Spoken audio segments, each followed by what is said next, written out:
आगे जाएंगे हम तृतीय मुंडक का पहला खंड। अब क्या है कि यहां तक उपनिषद की ऋषि ने जिस स्टाइल में बोला वो बड़ा कंफ्यूजिंग था। टीचर की जरूरत है आपको क्लैरिफाई करने के लिए कि हम किसकी बात कर रहे हैं। किसी श्लोक में अच्छा सब जगह तो वही आत्मा आत्मा आत्मा या ब्रह्म ब्रह्म ब्रह्म, तो कंफ्यूजन होता है भाई आप किसकी बात कर रहे हो, आत्मा की, परमात्मा की, प्रकृति की, शरीर की, किसकी बात कर रहे हो। तो आपको एक इंटरप्रेटर की जरूरत है, टीचर की जरूरत है, गाइड की जरूरत है, जो आपको बताए कि नहीं ये इसका अर्थ ये है, ब्रह्म का अर्थ ये, यहाँ आत्मा का अर्थ ये है। ये कंफ्यूजन रहेगा। ऋषि को भी ये ध्यान आया होगा, अच्छा भाई कहीं मैंने ज्यादा कंफ्यूजिंग वर्ड तो यूज नहीं कर लिया। तो उसको क्लैरिफाई करने के लिए अगला जो चैप्टर है वो बड़ा इंटरेस्टिंग है कि वो अब उसको प्रॉपरली डिफाइन कर देगा। द्वा सुपर्णा सयुजा सखाया समानम वृक्षम परिश स्वजाते तयोरन्य पिप्पलम स्वाद्वत्यनन्यो अभिचा कशीति। ये जो मंत्र है ना, ये ऋग्वेद में भी मिलता है, प्रथम मंडल 164वां सूक्त और 20वां मंत्र। ये आपको श्वेताश्वेतर उपनिषद में भी मिलता है, चौथे अध्याय के छठे मंत्र। और ये मुंडक उपनिषद में भी मिलता है, ये तीसरे मुंडक का पहले चैप्टर का पहला मंत्र। तो ये सेम मंत्र वेद में भी मिलता है और उपनिषदों में भी अलग अलग जगह मिलता है। तो इसका इंपोर्टेंस आप समझ सकते हैं। द्वा, दो, द्वौ, सुपर्णव, ये वैदिक स्टाइल है। द्विवचन का औकार लोप हो गया। द्वौ की जगह द्वा, सुपर्णव की जगह सुपर्णा, सयुजव की जगह सयुजा, सखायव की जगह सखाया। ये वैदिक प्रयोग है, उसके अलग ग्रामर। क्या भाव है? दो अच्छे पंख वाले, सुंदर पर्ण पंख वाले, सयुजव साथ साथ जुड़े हुए रहने वाले, सखायव एक दूसरे के प्रति मित्र भाव रखने वाले, समानम वृक्षम एक ही पेड़ पर परिशस्व जाते रह रहे थे। तयोह अन्य, इन दोनों में से वो दो खूबसूरत पंख वाले, एक दूसरे के साथ फ्रेंडली एटीट्यूड रखने वाले और जुड़े हुए रहने वाले, उन दोनों में से एक अन्य, एक दूसरा, पिप्पलम स्वादु अत्ति, स्वाद लेता हुआ पिप्पल के फल को अत्ति खाता है। अनस्नन अन्य, पर दूसरा अनस्नन न खाता हुआ अभिचा कशीति, अच्छी तरह देखता रहता है, ऑब्जर्व करता रहता है, देखता रहता है। बड़े मजेदार श्लोक है। द्वा सुपर्णा सयुजा, ये तो समझ में आ गया। दो पक्षी, सुपर्णव अच्छे खूबसूरत पंख वाले, मतलब अच्छे दिखने वाले, सयुजो एक दूसरे के साथ जुड़े हुए, सखायो एक दूसरे के साथ सखा भाव, मैत्री भाव, फ्रेंडली एटीट्यूड रखते हुए, समानम वृक्षम एक ही पेड़ पर बैठते हैं, उनमें से एक मीठा पिप्पल स्वाद लेता हुआ पिप्पल खाता रहता है, दूसरा बिना खाए देखता रहता है। ये पिप्पल का जो पेड़ होता है ना, ये इसीलिए शायद मॉडर्न हिंदू धर्म में पिप्पल के पेड़ को लोग पूजने लग गए। बात है कि हमारे उपनिषदों में या वेदों में भी मोस्ट ऑफ टाइम जब पिप्पल का ही एग्जाम्पल दिया जाता है, मेटाफोरिकली जब भी बात होती है संसार के रूप, संसार को जब भी डिस्कशन किया जाता है उसके लिए पिप्पल पेड़ का नाम। तो टॉपिक ये है, ये तीन, दो पक्षी कौन है और पेड़ कौन है? ये जो संसार है ये पिप्पल का पेड़ है। अरे संसार में दो पक्षी रहते हैं, पक्षी मतलब कॉन्सियस, चेतन, जिनमें जान है, लाइफ है। दोनों में काफी सिमिलरिटीज है। ये भी चेतन है, वो भी चेतन है, इसको भी ज्ञान होता है, उसको भी ज्ञान होता है। और दोनों साथ साथ जुड़े रहते हैं। आत्मा कभी परमात्मा से अलग नहीं, परमात्मा भी आत्मा से कभी अलग। सखा यो, दोनों का एक दूसरे के प्रति बिल्कुल फ्रेंडली एटीट्यूड है। कोई ऐसा नहीं कि भाई आत्मा परमात्मा को हेट करता है। हेट हम और आप में से जो करते हैं वो तो एम्बॉडीड लोग होते हैं ना। हम अपने मेंटल और फिजिकल या इंटेलेक्चुअल एबिलिटी या डिसेबिलिटी या प्रॉब्लम के कारण हम भगवान को नफरत करते हैं या करते हैं, दैट्स ए डिफरेंट। पर जो जो शुद्ध जिस आत्मा की बात हो रही, जो चेतन आत्मा की, वो तो दोनों में सिमिलरिटीज बहुत है, इसीलिए दोनों एक दूसरे की सख्य है। ये भी क्लियर हो गया। दो पक्षी ये है, क्योंकि जहां प्राण है वहां चेतन है। अब पर ये दोनों चेतन जो दोस्त बिल्कुल एक दूसरे से सखा भाव से रहते हैं मिलजुल के, दोनों की नेचर एक है? बोले नहीं, दोनों के नेचर में फर्क है। एक एक जो है वो खाने पीने को एंजॉय करता है, एक को प्लेजर चाहिए। ऑलवेज हैंकरिंग है ना, क्रेविंग फॉर प्लेजर। पेड़ में बैठा है, चुपचाप नहीं बैठता है, ये फल खा लेता है, इसको खा लेता है, इसको खा लेता है। और जो खाता है प्लेजर के नाम पर, तो कभी स्वाद आता है, कोई कच्चा मिल गया थू थू कर देता है, कभी बड़ा पका मिल गया तो वो हा करता है, वो भी थोड़ा अध पका मिला ओके ओके करता है। लाइफ तो यही है ना। हम इसी संसार में यही तो करते हैं, क्या ढूंढते हैं? प्लेजर, खुशी। और खुशी ढूंढते हैं, कभी खुशी मिल जाती है, फिर कभी उसी से दुख आ जाता है, बेकार पड़ गया, खट्टा पड़ गया, ये कड़वा पड़ गया। कभी एवरेज है, ठीक ठाक है, नो प्रॉब्लम।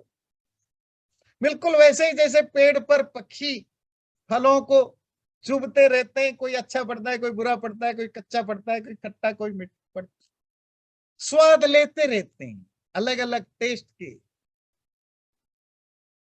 एक हाथ जो पक्षी है वो प्लेजर ढूंढता रहता है, ढूंढता रहता है, इसीलिए वो फलों को खाता रहता है। दूसरा अनशनन, अश कहते हैं खाना, अशनाति, इसी से बना अनशन। ये जो इंडियन पॉलिटिक्स में देखते हैं ना, गांधी जी क्या करते थे? अनशन करते थे, जिसको आप कहते हैं भूख हड़ताल। खाना पीना छोड़ के बैठ जाते थे, अनशन करना। अन्ना हजारे जी क्या करते करते हैं? अनशन, भूखा, भूख हड़ताल, मतलब खाना नहीं खाना। तो वो अशनाति से अशन बना, न अशन अनशन, तो नहीं खाना। न खाता हुआ एक अभिचा कशीति, देखता रहता है, ऑब्जर्व करता रहता है। इसी संसार में दूसरा भी पक्षी है, दूसरा भी प्राणी है, दूसरा भी चेतन है, पर वो संसार के किसी भी चीज को खाता नहीं, पीता नहीं, चखता नहीं। क्यों? उसको प्लेजर की जरूरत नहीं, वो पहले से ही प्लेजर हैप्पी है। उसको हैप्पीनेस ढूंढना ढूंढना नहीं पड़ता, उसको खुशी ढूंढना नहीं पड़ता, क्योंकि वो आनंद स्वरूप है। दूसरा आनंदमय होता है, आनंद की तलाश करता है, और जब आनंद मिल जाए तो वो क्या बन जाता है? आनंदमय। और मय और स्वरूप में हमने वेदांत में भी डिस्कशन किया और उपनिषदों में भी काफी क्लास में डिस्कशन किया। स्वरूप मतलब परमात्मा में आनंद नहीं है। जो आनंद का जो एब्सोल्यूट स्टेज है वही परमात्मा है। पानी में पानी नहीं है, जो पानी है वही पानी है। परमात्मा ही आनंद है, आनंद ही परमात्मा है, आनंद स्वरूप। पर आत्मा आनंद भुक है, आनंद को भोगने वाला शब्द आता है, आनंद भुक, आनंद को भोगता है। और जब उसको आनंद, एब्सोल्यूट आनंद मिल जाए तो फुल ऑफ आनंद हो जाता है। नॉर्मल लाइफ में ढूंढता रहता है, क्योंकि वो ऑलरेडी आनंद स्वरूप है, उसको प्लेजर की क्या जरूरत है? वो खाता पीता कुछ नहीं, उसको ना ट्राई करना है, उसको पता है क्या है नहीं। तो करता है क्या? अविचा कशीति, वो ऑब्जर्व करता है। ऑब्जर्व क्यों करता है? दैट्स हिज ड्यूटी, वो उसका काम है। क्या काम है? आपके दूसरे पक्षी का जो एटीट्यूड है, जो बिहेवियर है, क्या खा रहा है क्या नहीं खा रहा है, उसके हिसाब से उसको फल देगा। उसके कर्मों को नोट करता है। पेड़ों की एक्टिविटीज को क्यों ऑब्जर्व करता है?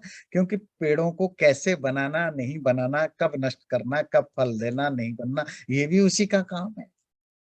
परमात्मा की दोनों, बहुत सारे कामों में दो बेसिक काम इसमें है। क्या? ये संसार को बनाना, टेक केयर करना, कब नष्ट करना है, उसकी जगह कौन सा नई चीज बनाना है। बिल्कुल वैसे ही जैसे पेड़ों में फल फलते हैं, फिर कब पकना है, झड़ जाएंगे, नए पत्ते आएंगे, नए फल आएंगे। संसार ऐसे ही चलता है, ये काम भी उसी का है। और दूसरा काम परमात्मा का क्या है? वो उन आत्माओं को भी ऑब्जर्व करता है, ये क्या कर रहे हैं, नहीं कर रहे हैं, कैसे रिएक्ट कर रहे हैं। ध्यान रखिए, हमारा एक्शन, हम बहुत कम एक्शन करते हैं। हमारा life is actually is full of reaction, action नहीं है। आपके सारे अच्छे बुरे कर्म जो होते हैं ना, वो रिएक्शन होते हैं। भूख लगता है तो खाना खाते हैं, तो खाना खाना क्या हुआ? एक्शन हुआ कि रिएक्शन? रिएक्शन।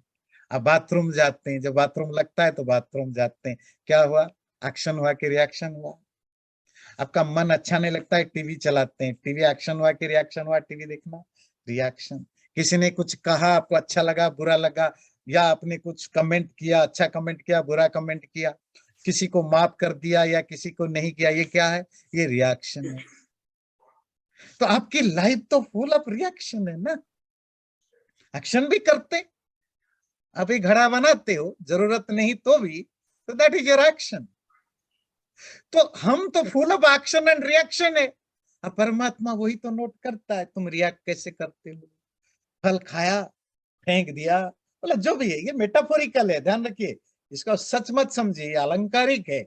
इसी से आप समझेंगे कि जीवात्मा, परमात्मा और प्रकृति का क्या रिलेशनशिप है, मैटर का।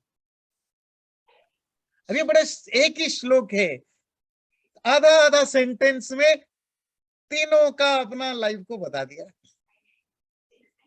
और प्रकृति क्या है, रोल क्या है? पेड़ की तरह रोल है। हर कोई इसी में है, आत्मा भी इसी में, परमात्मा भी इसी में। और प्रकृति फंक्शन कैसे करता है? पेड़ की तरह। इसमें पत्ते आते हैं, फूल आते हैं, फल आते हैं, खट्टे भी आते हैं, मीठे भी आते हैं, बेकार भी आते हैं, अच्छे भी, मतलब और आते हैं जाते हैं, चलता रहता है। ये फल खत्म हो गया, नए फूल आएंगे, नए फल आएगा, पत्ते झड़ जाते हैं, कुछ ब्रांचेस कट गए, नए ब्रांचेस आ गए, किसी दिन वो पेड़ खुद ही गायब हो जाता है। That's how the universe is. बात समझ में आती है? एक ही श्लोक पूरा आपकी जो जो यूनिवर्स का जो बेसिक तीन कंपोनेंट है उसको एक्सप्लेन करता है। इसीलिए ये मंत्र आपको ऋग्वेद में भी मिलता है, अलग अलग उपनिषदों में भी मिलता है। क्योंकि वो अकेला श्लोक आप अगर समझ गए, आप एक हफ्ते में समझिए, एक महीने तक प्रवचन, एक ही श्लोक पर आप दो दो साल तक भी प्रवचन कर सकते हैं। क्यों? पूरा सांख्य इसी को बेस पर है, पूरा वेदांत इसी के बेस पर है, पूरा वैशेषिक इसी के बेस पर है। सारे दर्शन शास्त्र तो यही एक श्लोक को व्याख्या कर रहे हैं। प्रकृति क्या है, आत्मा क्या है, परमा, यही तीनों को तो व्याख्या करने के लिए आपके हजार हजार शास्त्र हैं। तो हुआ ना, एक ही श्लोक की व्याख्या सारे शास्त्र कर रहे हैं। इसीलिए ये श्लोक बीज श्लोक हो सकता है। बीज समझते हैं? कुछ कुछ ऐसे चीजें होते हैं जिनको आप कहते हैं ये सीड है, जिससे बड़ा बड़का पेड़ बनता है। तो ये श्लोक उसी कैटेगरी में आता है, जो बड़े सूत्र रूप में, बड़े कंडेंस्ड वे में तीन चीजों को डिफाइन कर दिया, और उसी को डिस्कस करने के लिए इतने सारे लिटरेचर बन गए।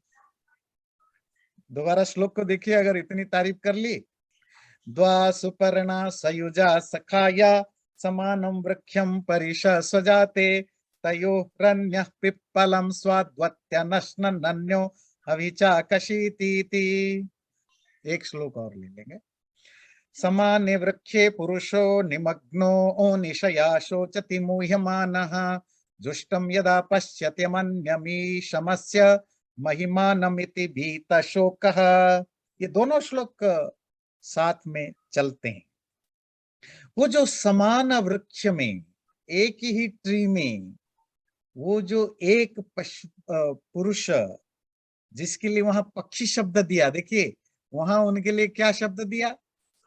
द्वा सुपर्णा सयुजा, दो पक्षी, यहां क्या शब्द दिया? दो पुरुष। ठीक है, अब समझ में आया? मतलब ऐसा नहीं आप कहेंगे कि जी आपने अपने आप या किसी ने अपने आप अर्थ कर दिया, नहीं। वो जो दो पुरुष में से, दो पक्षियों में से एक पुरुष जो है, पुरुष का मतलब क्या होता है? आत्मा, मेल नहीं, आत्मा, आत्मा परमात्मा। एक पुरुष जो है वो निमग्न है, निमग्न, डूबा हुआ है। किसमें? वो संसार के सुख दुख भोगने में। और कैसा है बेचारा? अनिशया, उसकी कोई कोई पावर नहीं है, पावरलेस। ईशा समझते हैं? ईशा मतलब मालिक, ruler. Anisha non ruler, non ruler होकर के डूबा रहता है। और मुह्यमाना, जब वो कंफ्यूज्ड हो जाता है, जब वो इल्यूजन में भर जाता है, तशोचती, दुखी रहता है, रोता रहता है, परेशान होता है। हाँ, उन्हीं, वही पुरुष, वही जो जीवात्मा, जुष्टम यदा पश्यति अन्यम ईशम, बेचारा, अनीश, अनीश मतलब पावरलेस, है ना? वो जो पावरलेस जो आत्मा, जब वो अन्यम ईशम, दूसरे पुरुष को देखता है। दूसरे पुरुष कौन? जो ईश है। ईश समझते हैं?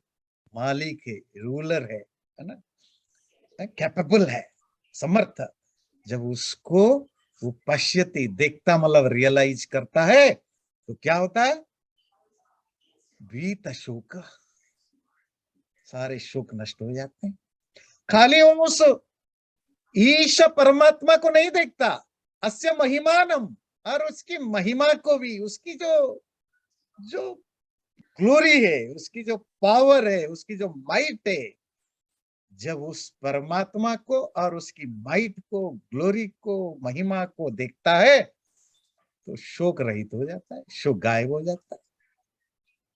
दो पक्षी, दो पुरुष, एक उसमें बेचारा अनीश, और एक ईश है। ईश रूल करने वाला। जगदीश बोलता ना, जय जगदीश हरे। जगदीश का क्या मतलब है? जगत का ईश, रूलर ऑफ द यूनिवर्स, है ना? आप उसमें पढ़ते रहे, हिंदी में रामायण देखते थे, लंकेश। लंकेश का क्या मतलब है? रूलर ऑफ लंका, है ना? ये संस्कृत शब्द है। ईश, ईश्वर हमेशा परमात्मा के अर्थ में यूज नहीं होते। आपने रामायण में अभी पिछले 2-3 क्लास में देखा, रावण के लिए 50 बार आए लंकेश्वर, लंकेश, राक्षसेश्वर, राक्षसेश, मतलब राक्षसों का राजा, ईश्वर, ईश, जिसके पास एबिलिटी है, पावर है टू रूल। एक रूलर है, दूसरा अनीश है। वो किसी पर उसकी कुछ चलती नहीं है, वो स्लेव है, नौकर है, उसकी अपनी कुछ चलती नहीं है। और जब आपकी चले नहीं, तब दुखी होते हैं। दुनिया में वो महाभारत में एक बड़ा सुंदर श्लोक आता है। वो यक्ष युधिष्ठिर को पूछते हैं, वैसे डे टू डे लाइफ के लिए बड़ी इंटरेस्टिंग है। कहते हैं बताओ संसार में सबसे बड़ा दुखी आदमी कौन होता है? तो युधिष्ठिर जो आंसर देते हैं, श्लोक तो याद नहीं पर उसकी जो मीनिंग है, जो झोपड़ी में भी रहकर, गरीबी में भी रह करके शाग भात खाता है। शाग समझते हैं? जो भी लीफ और भात वाला चावल खाता है। उस समय तो गेहूं का कोई रेफरेंस नहीं है, नहीं तो बोल देते। वो गरीब लोग नॉर्थ इंडिया में क्या खाते हैं? प्याज रोटी। जहाँ चावल चलता है वो चावल और आसपास का कुछ पत्ते वगैरह लिया, उबाल दिया, वही गरीबों का काम। जो अपने घर में, द अंडरलाइनिंग है, जो अपने घर में झोपड़ी में रहते हुए भी साग भात खाता है, वो सुखी है। जो राजमहलों में भी नौकरी करता है या गुलामी करता है, वो कितने भी रॉयल डिशेस खाए, रॉयल साय में, वो दुखी है। और इसका प्रमाण चाहिए तो हमारे आप में से जितने लोग नौकरी कर रखे हैं या कर चुके हैं, उनको पूछो। कि नौकरी करने से बड़ा दुख और क्या हो सकता है, जहां हर चीज में बॉस की हाँ हाजुरी करो, नहीं तो अगले दिन छुट्टी। हर सही गलत को जी हजूरी करो, नहीं तो छुट्टी। तो इंडिपेंडेंसी, तो भाव क्या था कि आप गरीब हो, पर अगर आप इंडिपेंडेंट हो, you are a happy person. आपके पास सब कुछ है, पर अगर आप डिपेंडेंट है, आप आप आपके ऊपर किसी दूसरे की चलता है, तो आप दुखी हो। इस थ्योरी को सिर्फ आम लोगों की व्यवहार से मत जोड़िए कि ऑफिस का बॉस है। ये स्पिरिचुअलिटी का भी यही एक one of the great theory है। आत्मा दुखी क्यों है? क्योंकि वो डिपेंडेंट है। अपनी खुशी के लिए वो डिपेंडेंट है। किस पर? पैसे पर, परिवार पर, दुनिया पर, कपड़ों पर, डॉक्टर पर, इंजीनियर पर, अच्छे रोड पर, अच्छी गाड़ी पर, अच्छी नौकरी पर, हर चीज में डिपेंडेंट है। दूसरे मेरे से कैसे बिहेव करते हैं, दूसरे में से कैसे बोलते हैं, दूसरों ने मुझे कैसे देखा, हर चीज पर हम डिपेंडेंट है। और जो दूसरों के ऊपर जितना ज्यादा डिपेंडेंट है, वो उतना दुखी है। आत्मा का यही समस्या है। जो एम्बॉडेड सोल बनने के बाद हमें अपना आत्मा सुख कहाँ ढूंढता है? तो पीपल के पेड़ के फलों में ढूंढता है। कच्चा मिल जाए तो दुखी, पका मिल जाए तो खुशी, कोई दूसरा पक्षी मुंह मार दे तो दुखी, दो चार पक्षी एक ही फल पर टिक जाए तो भी दुखी, खाते खाते नीचे गिर जाए तो भी दुखी। अब इन सब चीजों को अपने लाइफ में जोड़िएगा, ये मेटाफोरिकल है ना? नहीं तो क्यों हम दुखी हैं? क्योंकि सुख दूसरे, इसीलिए। और हम अनीश हैं, हमारे किसी चीज में हमारी चलती नहीं है। देखिए हमारी अनिश्चता कैसी है। अनिश्चता समझते हैं ना? हमारी बेचारगी, हमारी कुछ नहीं चलती है। ना पैदा हम अपनी मर्जी से होते हैं। है कोई जो बोलेगा जी मैं, मुझे पूछ के बताया गया था, कहाँ पूछा था तब मैंने बोला था यहाँ पैदा होऊंगा, तो हमें पैदा किया? सब जबरदस्ती पैदा करवाए दिए जाते हैं। माँ बाप जबरदस्ती थोप दिए जाते हैं। परिवार जबरदस्ती दे दिए जाते हैं मर्जी के खिलाफ। देश जबरदस्ती दे दिए जाते हैं, रिलीजन दे दिए जाते हैं, मरते भी हैं बिना मर्जी के मरते हैं। और लाइफ में ऐसे करोड़ों चीजें हैं जहां हमारी कुछ चलती नहीं है। ये तो हुआ जो नेचुरली हम डिपेंडेंट है, अनीश हैं। और पैदा होने के बाद माँ बाप की चलती है, हमारी नहीं चलती है। बड़े हो जाते हैं, स्कूल में टीचर की चलती है तो भी हमारी नहीं चलती है। नौकरी करते हैं, बॉस की चलती है तो भी हमारी नहीं चलती है। शादी करते, जो पति पत्नी में जो डोमिनेट हो गया उसकी चलती है, वहां भी हमारी नहीं चलती है। फिर हमारे बच्चे होते हैं, फिर हम उन पर चलाने लगते हैं। जब बच्चे बड़े हो जाते हैं, फिर बच्चे हम बूढ़े हो जाते हैं, फिर हमारी ये चलती नहीं है। तो हम तो अनीश हैं। पर वो अनीश में से थोड़ा बहुत वो केकड़ा होते हैं ना, एक केकड़ा दूसरे का टांग खींचता है, उतने खींच खाच के हम अपने आप को बड़ा समझ लेते हैं। तो फिर सोचते हैं कि भाई हम तो बड़े पावरफुल हैं। पर इन रियलिटी हम पावरलेस हैं। पावरलेस इन द सेंस हम रूल्ड हैं, वी आर नॉट रूलर। इसीलिए हम दुखी हैं। और क्योंकि हम अपनी एबिलिटी को, अपनी रियलिटी को जानते नहीं है, मूह्यमान, हम इल्यूजन में रहते हैं, इसीलिए हमेशा सोचती दुखी होते हैं। और जिस दिन हमने उस ईश को, जो रूलर है, जो पावरफुल है, उसको जाना, समझा, रियलाइज किया, और उसकी महिमा को भी जिस दिन रियलाइज किया, तो वीत शोक हो गए। फिर सारा शोक दूर हो गया। अगला है जुष्टम। जुष्टम वो पूजनीय है, वो अडोरेबल है, वो रेस्पेक्टेबल है, वो भोगने लायक है, वो जानने लायक है। जुष्ट ऐसे ही, यहाँ भगवान शब्द नहीं दिया। वो दोनों पक्षियों में से, दोनों पुरुषों में से एक अनीश है, एक ईश है। अनीश दुखी रहता है क्योंकि वो मजबूर है। ईश को कोई फर्क नहीं पड़ता। पर जिस दिन वो ईश को जान लेता है, तो उसका शोक दूर हो जाता है। बड़ा खूबसूरत और भावपूर्ण मंत्र है। चैनल को सब्सक्राइब जरूर करें और वीडियो अच्छा लगे लाइक भी जरूर करें।